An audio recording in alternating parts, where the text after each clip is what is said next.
Welcome to the Greater Than Business podcast, where it's all about creating an amazingly successful business without sacrificing your quality of life, because life should be greater than business. And now, here is your host, Courtney Bedore. This is episode 50 of the Greater Than Business podcast, and today we are going to be talking all about automation and the bigger picture that you need to have for your business and how automation ties into that. But first off, I just want to acknowledge that when I was planning this podcast, I was never anticipating getting to 50 episodes. So this is one of those first milestones, and I have actually had this podcast out for a year today as of recording.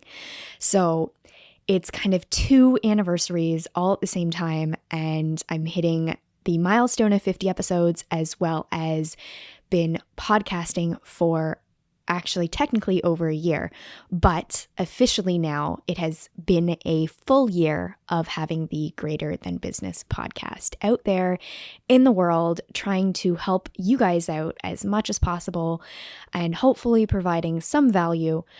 And I hope you guys are enjoying it as much as I am. So without further sentimental things coming up, I just wanted to say that, and now let's dive into the good stuff. So if you have been around anywhere in my flow automation business, you will see that one of the things that I talk about a lot is how you should automate before you delegate. So first off, delegation is when you hire someone to help you out with a specific area of your business that they have expertise in, or you hire it out because it's something tedious and mundane and you don't want to be doing it because it's not within your zone. So as you progress through owning a business, you're going to see that there's certain tasks that are just not worth your time. Your time is so much more valuable than those little tasks. So it's easier to hire someone to look after those tasks for you, pay them a decent amount to do it, but then at least you free up your time so that you can go and do the bigger things that need to be done in your business. Now, the bigger things are obviously the ones that are going to pay you a lot more money. So, for example, I could spend an hour on the phone with a coaching client. That coaching client is paying me roughly $700 an hour, give or take. Total example here. But if you break down what they pay, how many calls they get, yada, yada, yada, it turns out to be about $700 an hour. So where is my day better spent? Booking 7 coaching calls. So 7 times 7 throughout the course of my day. That's a substantial paycheck for one day's worth of work. Or do I only book 2 calls, only get $700 times 2, and then I spend the rest of my 5 hours of my day doing busy work? That is not what I want to be doing. I would rather have the 7 calls. Now, obviously, if you're anything like me, 7 calls in the course of a day would completely exhaust me, and I would be just a write-off for the next day or two because I don't like calls. Basically, they suck all of the energy out of me. So specifically for me, I would never, ever, ever, ever book 7 calls in one day. So just to preface that there, I'm not saying go out and do that. Do what's right for you, but that was solely just an example. And what I want you to take away from that is the money that you could be making versus the tasks that you could be doing. So think about that every time you pull yourself away from a big money-making task in your business. Because if you're being pulled away from something that could potentially pay you $700 an hour, and you're doing something that you could pay someone $60 an hour to do, what would you rather? So keep that in mind as I am continuing on through this episode.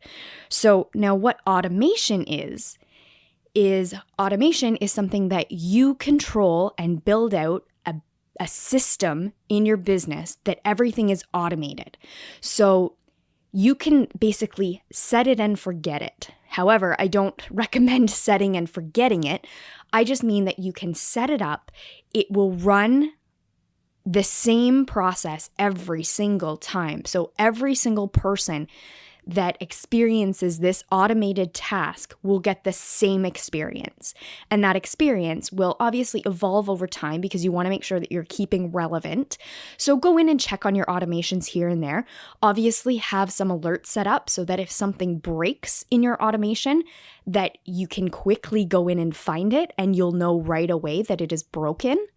But once you get those set up, you can pretty much set them and forget them. You don't have to be reinventing the wheel each time. You don't need to worry about your customer's experience. If they come into your business, they're going to get the exact same treatment as everybody else. You are going to be able to get your message out there the same way with each client that comes in your door. And that is number one, the best way to scale your business so that you could possibly take on those 7 calls in a day. But it also allows you to give your customers that same high level experience so that it's the same across the board. So it doesn't matter when someone comes into your list or when someone comes into your business, they're going to get the same experience as everybody else. And that experience should be phenomenal. And the best way to do that is automation. So what I want to talk about today is the top things that you should have automated in your business right now. And if you haven't already guessed, automation is one of my most passionate topics because I feel that automation gets a bad name. I remember a couple years ago, I put out there when I was deciding on the name of my company. And I asked someone, how do you feel about the name automation? And they said they felt it was cold, cruel, and robotic. And I couldn't think it's further from the truth. Yes, it removes me from needing to send out 1,000 different emails per day to and individual emails per day, which would take up my entire day. It allows me to send out the same carefully curated email that provides so much more value, so much more thought, and it should still apply as if I was writing it individually because of basically targeting my key ideal client so narrowly that I should be speaking to any person that signs up for my list.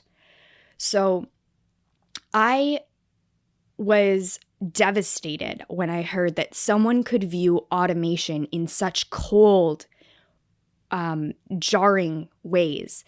And it's just not that way because automation allows you to free yourself up, to give yourself more time, to know that your business can run not necessarily without you, but those smaller little tasks can be looked after and you still have the voice behind it. You can control it. Like you could delegate it. You could hire someone to look after your customer intake process. But why? Why would you hire someone to do that when you can automate it? And then the automation will scream your voice. It'll have your tone. Obviously it's going to be written by you. So like if you're sending an email out, that email is still going to come from you, but it's not necessarily going to be individualized for each client that's coming in. But yet those clients that you're bringing in should be your ideal client. So exactly what you're saying in that email will hit them right where they need to be hit. And I mean hit in a good way. And that is the power of automation because you can then build up your list, build up your clients. You can support more people because you don't have to do it personally. And then obviously, if people really, really, really love what you're saying, then they can work with you one-on-one. Then they can work with you, buy your course, buy your program, buy whatever it is that you're offering online. And then you can actually help them. But this automated process that I'm talking about is how to get them to that point. You shouldn't need to be spending every waking hour of the day trying to convince someone that you're the right person for them. Because what's going to happen there is you're going to start, I can't think of the word I want right now, but you're going to start alienating yourself, I guess, would be the best way to put it.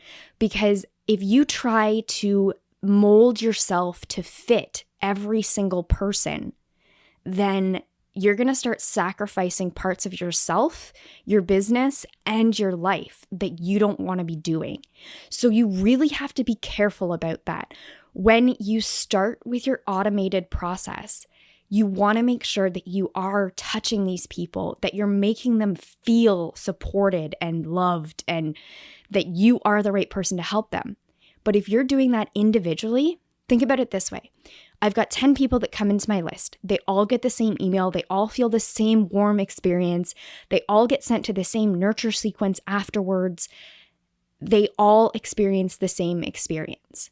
But if I was to send out 10 individual emails based upon what these people opted in for, or if they were to send me an email on my contact form, something like that, and they're telling me their personal deep stories, and then I reply to those 10 people individually, I'm still going to try and touch base with those same automated points that would be in my automated email. But the problem is that I'm going to start catering more towards the client. And that's because I am a people pleaser. So even though my product and services can help a wide variety of people, if I start catering to them, then I'm going to start sacrificing myself. So that is why an automated sequence can help you to make sure that your boundaries are clearly being honored, that your boundaries are clearly stated, that your messaging is the same across the board. So you're not bending at will to make the sale, which is what I see a lot of people doing, where someone will come to me for services and they'll say, hey, I really need help with my Infusionsoft account, but I use ClickFunnels with Infusionsoft. And I'll go, yeah, okay, I know how to use ClickFunnels. I'm not really an expert there. And then the next thing I know, I'm building out 35 campaigns in ClickFunnels and I haven't touched Infusionsoft in 6 weeks. That is a problem. So what you need to make sure is that you say, I work in Infusionsoft and I solely handle hookups. I can hook up with any other system. I can integrate, I can do all of this other stuff, but I stay inside Infusionsoft.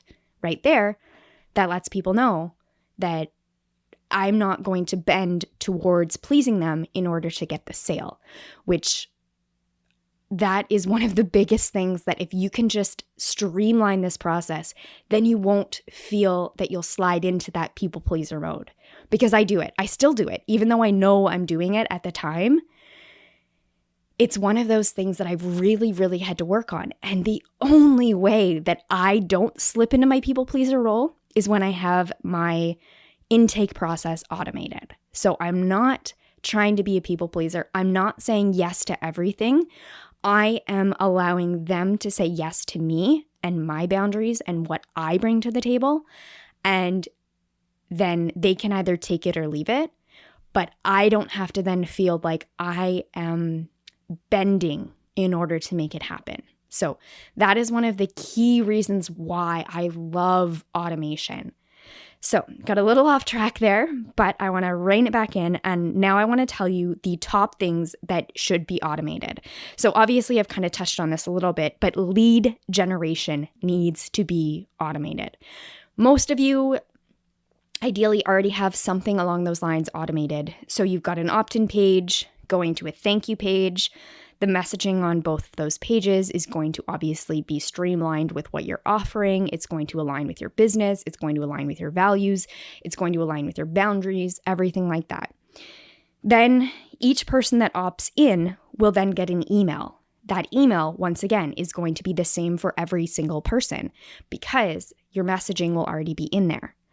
And you'll be able to clearly state who you are, what you do, what this is for, the content that you promised. So if they're opting in for something, make sure to give that to them in the thank you email that you're sending. And the thank you email should also be a welcome email, which explains more about you, your business, what you do, what you offer, and how you can help them. Then from there, they will either go into one of two sequences or possibly both. It depends on your business and how you have it set up.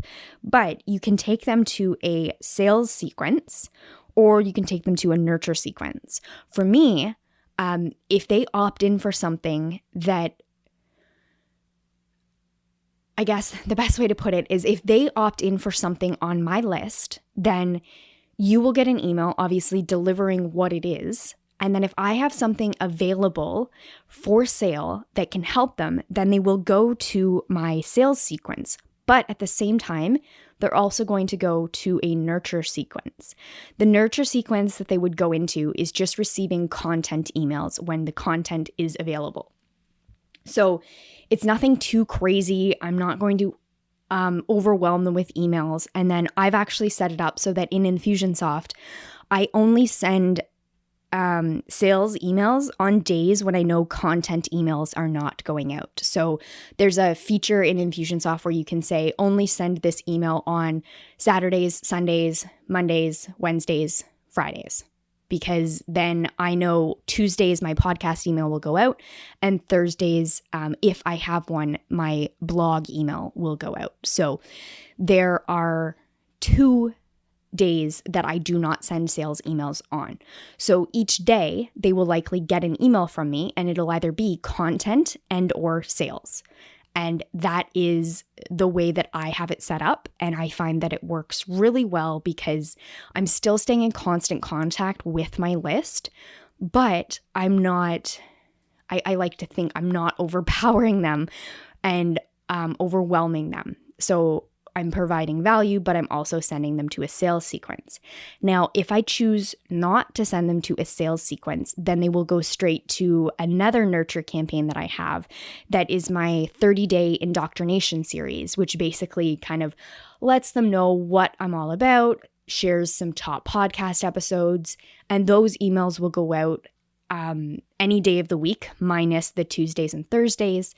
And then from there, they will get more nurture. And then hopefully at some point, when I have a product available that will support with what the reason that they opted into my list, then they will be the first batch of people that I will put through a sales sequence. So all of this is all automated in my Infusionsoft account, and it is absolutely amazing. But it's one of those things that does take a while to build up the automation sequence, to have that, the fine tuning and the running like clockwork type stuff working for me. So after they go through your lead generation process, then as I said, there's 2 other sequences that need to be automated. So I touched on both of them. There's your sales process and then your nurture emails. So sales process would be sales emails, basically providing value, but yet explaining how this product that you're selling could boost their business as well. So you want to make sure that your sales emails are, yes, pumping up your sales product, whatever you're selling, but also you need to let them know how it's specifically going to help them. So make the sales emails about them and not necessarily all about you and your product. So once you have that nailed down, you'll start getting sales in your sleep, which I'm going to talk about a little bit further here. But sales emails are key. And if you can really hone in and monitor those emails, look for the engagement, look for which email makes the person actually click and buy. And then from there, you can really, really perfect this, test, tweak, move things around. And once you get it, once it's finalized, then you will have a little sales machine that runs in the background. So it is so essential to have in your business. And that is why automation is such a great thing to have. So the rest of the process for a sales sequence would be the sales emails, obviously. And then what happens when they click that link in the email? Well, they're going to go to your product sales page. So once again, that sales page needs to be a typical sales page. It needs to have the prettiness, the call to actions. It needs to be clear. It needs to explain everything that you have to offer. And then obviously, if they decide to buy at that point, you need to have a payment button.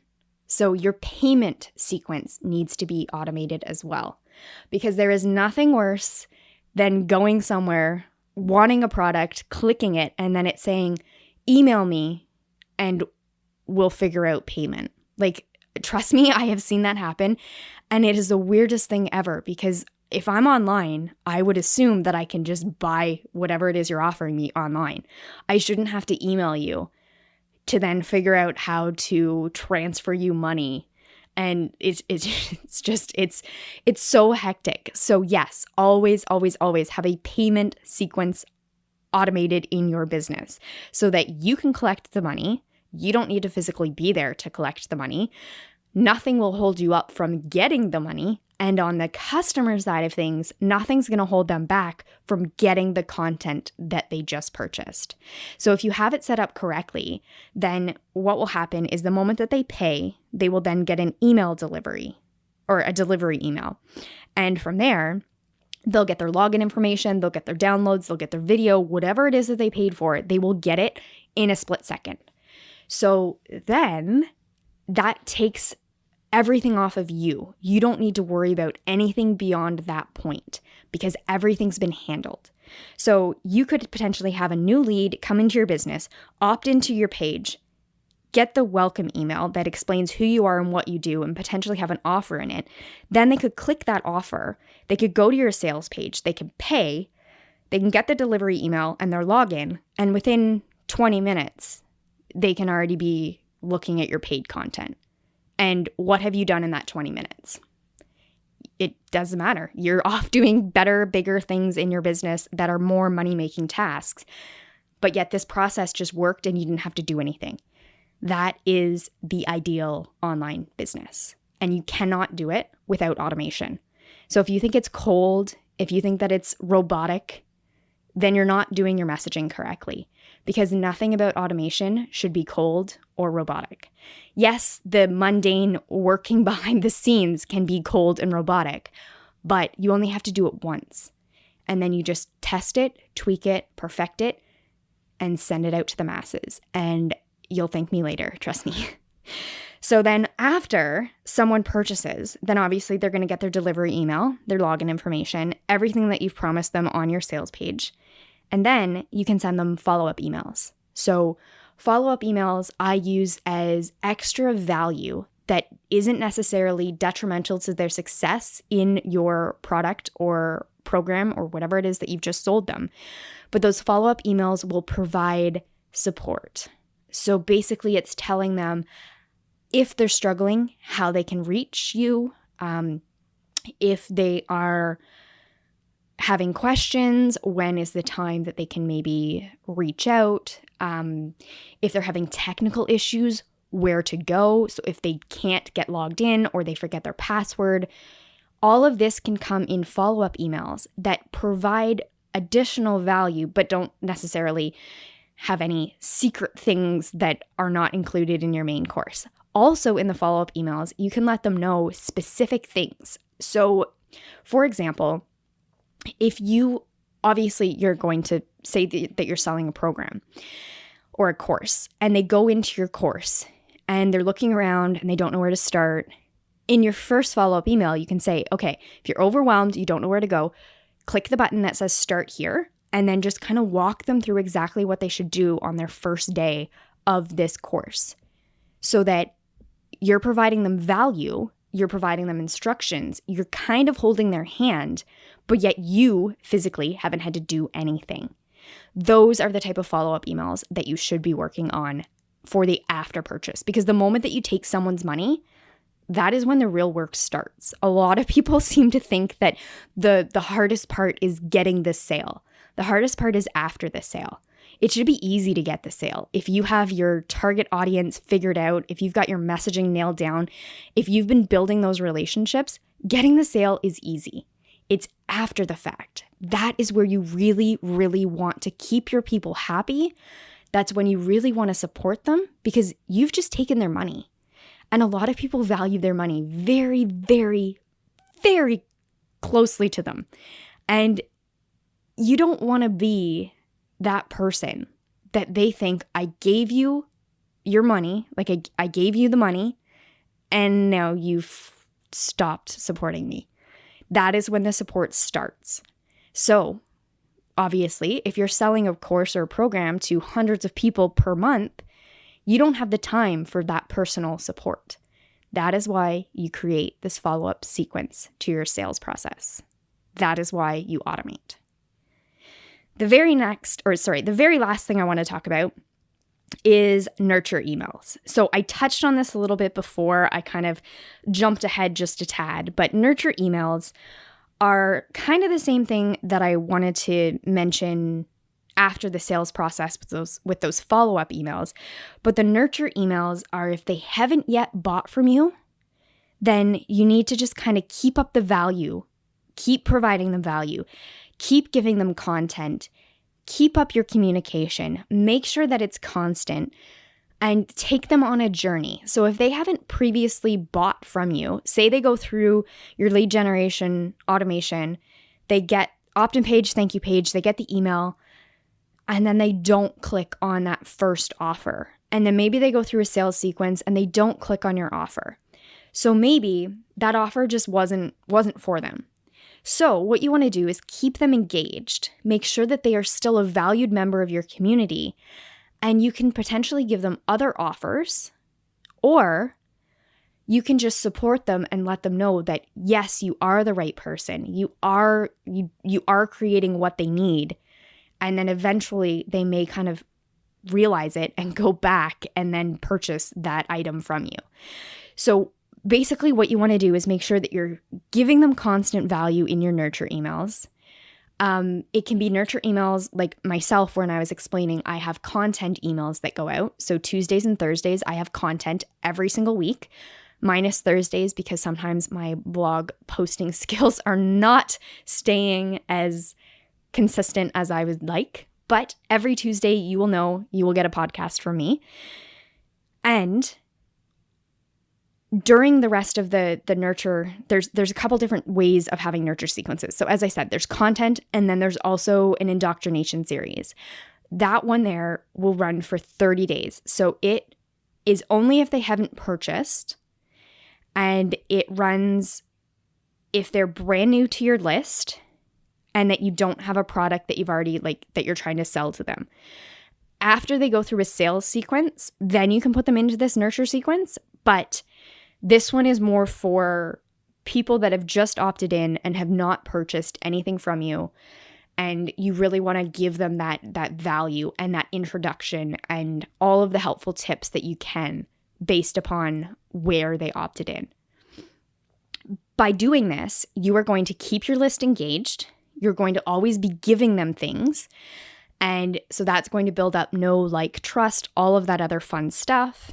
And then you will constantly be in communication with them so that if they do have any questions, then they can email into you and then you can respond. Or this is a good spot where you can automate another thing, is you can have autoresponders set up for specific keywords. And then you can just send out an email back to them and say, it can be... I can't think of what it's called right now. My mind is completely going blank. But a canned response, that's what I'm trying to say. So you can have canned responses written up, and then you can have a person on your team that will know, oh, if someone emails in asking for this, here's my canned response that you personally as the business owner have written. They can just send it out for you so that, once again, you don't have to be doing the work. That is a key spot where you would want to delegate, because you can't custom automate that. You're going to sound like a robot if someone says they really love your free content and then you send an email letting them know, because it's automated, that, oh yeah, here's a list of all our free content. Well, if they're saying that they love your free content and free content was the trigger word, then obviously what's going to happen is they're going to get a really robotic, weird message that's going to be like, what? I didn't ask for content. I've already read your free content. I like it. Why are you telling me to reread it? It doesn't make sense. So that is where you want to definitely have a person on the other end of your email where you can then delegate to them, but you can still have them send out messaging that is canned, that you have written, that they just have to copy, paste, obviously make some minor adjustments to it, most likely. But other than that, like it's still providing the same streamlined experience. So that is a really good example of where delegation would come in handy. So I think I've covered everything that I wanted to talk about with this episode. So automating things before you delegate, making sure that you have your lead generation automated, your sales process automated, and then your nurture sequence automated. Those are the big ones. If you don't have those 3 things set up, I highly recommend you do it now. One of the things that I also want to stress on is that you should always be focusing on growing your list as well. So as much of that you can automate, then you won't have to worry about an influx of people coming into your list if you start promoting whatever it is that you're offering. So it's super, super handy. And then one last thing that I want to talk about, because I've hinted at it throughout this episode, is tracking. So tracking should be automated as well. So the way that you do this is inside Infusionsoft, you can set up specific tags that will let you know where people are in this sequence. Then what you can do is pull a report on those tags and put it on your dashboard. And what that does is it allows you to know in real time where people are in the process, where your people are focused on. So like if you're like me and you have several channels that people can come in through your business, and let's say over the last week I've been promoting 3 key categories in my business. Let's say I was promoting list building, membership sites, and marketing funnels. So those are the 3 areas I've been promoting. Let's say I have created all these social media posts and I've been trying to build my list by giving them the free guides for those 3 areas of my business. So let's say list building, automatically I can see on my dashboard that I've got 0 opt-ins for list building. So right there, I know, okay, something's not working correctly with my list building. So my list building offer that I've put out there. So either the link might be wrong, or perhaps people aren't interested. So maybe I need to work the messaging a little bit. Maybe people just aren't interested in list building right now. Maybe they're more interested in the other 2 topics, but things like that, you can see at a quick glance that if you're promoting and you're not seeing those numbers go up, take a peek, what's going on? And all of this stuff on your dashboard can be automated to just shows up in real time. And that is where you can kind of catch if something's broken in your automation. You can also see your sales at a quick glance. You can see how many people are in your nurture sequence at a quick glance. You can see how many people are currently getting your sales emails. Like all of this stuff can all be automated and it can be put right onto your dashboard, and it's a quick glance. You can see absolutely everything that's going on in your business. It's updated in real time and you can just see it whenever you want. As long as you log into your Infusionsoft account or whichever. I think a lot of the other programs all have the ability to do something like this, but I'm only speaking on Infusionsoft because I know how to do it. I know that's my program I use. That's the program I love. So things like that are really key. It makes so much more sense that I can just like basically kind of have like a cheat sheet for my whole business. When I log in, I see everything that I need to see. I'm able to make informed decisions. I'm able to track those numbers, so I can actually delegate that out to somebody else that daily they can go in at 9 a.m. every single day and even just take a screenshot of the numbers for me so that I can compare day by day what is happening in my business. So I can pop in, take a look and go, okay, so May 6th, this happened. Cool. May 7th, my numbers went up. Cool. May 8th, my numbers dropped. What happened? Then I can just kind of repeat the things that worked and then kind of revise the things that didn't and try them a different way. And by having those stats appear right on your dashboard, it makes your life so much easier. So that's a really key thing that I want to say, that should be automated as well, where things can just update in real time. And having a system like Infusionsoft and setting up the dashboard, that allows you to do it. So super, super handy. I didn't want to leave this episode without mentioning that, because that is a big thing, that constantly be tracking everything that's going on and automate as much of it as possible. So that's it for today. Obviously, if you have any questions, you can email me. My email address will be located at the bottom of the show notes page. And the show notes can be found at greaterthanbusiness.com/050, because this is episode 50. I'm so excited. So, also, if you have any other needs for automation help in your business, I am creating a resource library with all of my automation guides, tips, resources that I have. I'm putting that together for you guys over the next couple weeks. So if you want in on that, opt in at the bottom of the show notes page and get access to our automation resource library. And from there, I will share everything with you. And I'm so excited for that to happen. So I guess that's it for today. I hope that you are having a great day. I hope that your week is looking good, and I can't wait to talk to you again next week. And we are going to have another great episode then. So talk to you soon. I wish you nothing but the best, and I will talk to you soon. Thanks for listening to the Greater Than Business podcast at www.greaterthanbusiness.com.